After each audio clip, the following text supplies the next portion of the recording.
अगर आप अपनी माँ से प्यार करते हो और उनको खुश देखना चाहते हो तो चैनल को सब्सक्राइब करो, लाइक करो। बहुत ही जल्द आपको खुशखबरी मिलेगी। प्लीज वीडियो को लास्ट तक जरूर देखें।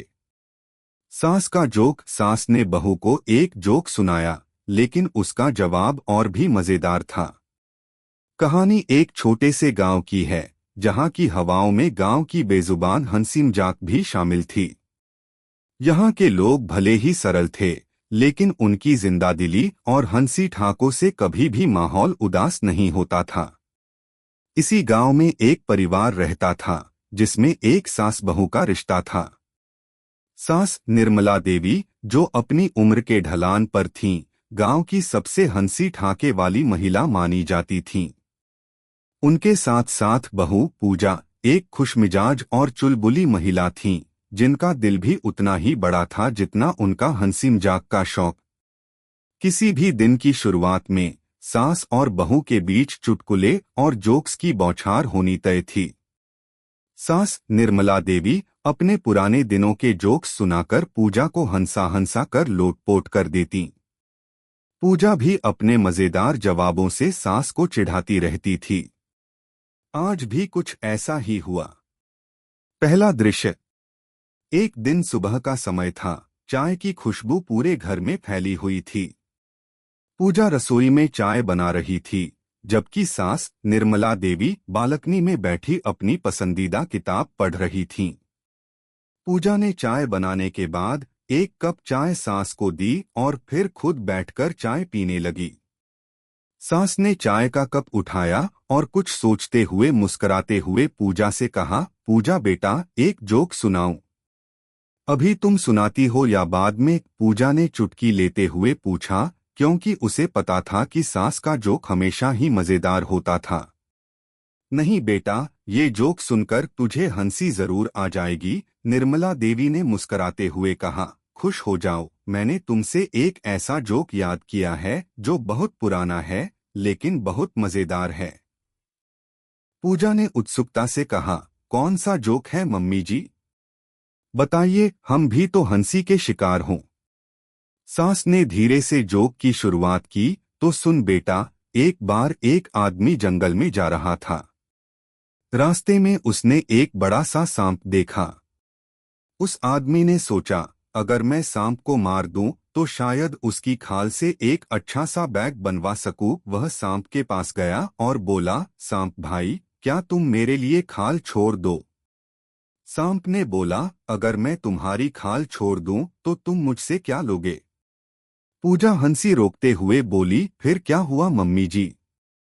अरे बेटा, सास बहुत समझदार होती है। तो फिर उस आदमी ने कहा, मैं तुमसे जो कुछ भी लाऊंगा वो तुम्हारे लिए बहुत फायदेमंद होगा। फिर वह आदमी सांप से अपनी सारी बातें करने लगा। पूजा अब पूरी तरह से चौंकी हुई थी। लेकिन मम्मी जी, इसका क्या मतलब? निर्मला देवी मुस्कुराते हुए बोली, बेटा, इसका मतलब ये है कि हमेशा सब चीजों का अपना मूल्य और जरूरत होती है, जो बिना समझे नहीं मिलती। और उन्होंने अपनी बात खत्म की। पूजा मुस्कुराती हुई बोली, मम्मी जी, तो यह जोक क्या बताना चाहता है? सांप को भी अपनी खाल का कोई मूल्य होना चाहिए। निर्मला देवी ने शरारती नजर से पूजा की ओर देखा और बोली, बिल्कुल। लेकिन तुमने ध्यान नहीं दिया कि मैं तुम्हें यह जोक कैसे सुनाने आई। तुम जरा ख्याल करो, क्या तुम अपने दिन को ऐसे मूर्खतापूर्ण समझोगी या फिर हंसी में बर्बाद कर दोगी? पूजा हंसी से लोटपोट हो गई। वाह, अब तुम क्या बताओगी मम्मी जी? तुम तो हर बार हंसी के बाण चला देती हो। अब जवाब दो, मेरी बारी है।